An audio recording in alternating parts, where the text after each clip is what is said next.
ஒரு அடர்ந்த காட்டில் பசியாலும் தனிமையாலும் வாடிய ஒரு சிறிய குரங்கு வாழ்ந்தது. அதன் கண்களில் ஆழ்ந்த துக்கம் தெரிந்தது.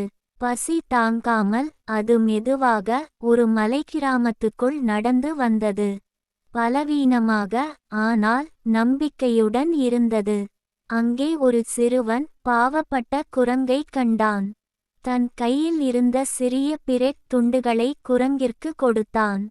குரங்கின் கண்களில் நன்றி கண்ணீர் வழிந்தது. அந்த நாளிலிருந்து சிறுவன் தினமும் குரங்கிற்கு உணவு கொடுக்க ஆரம்பித்தான். மெதுவாக இருவருக்குள்ளும் அழகான நட்பு மலர்ந்தது.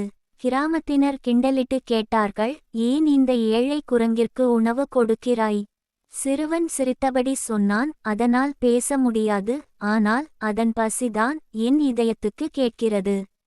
ஒரு நாள் யாரோ சிறுவனை அடிக்க முயன்றபோது குரங்கு அவனை காப்பாற்றியது. அன்றிலிருந்து அது சிறுவனின் பாதுகாப்பான தோழனாக மாறியது.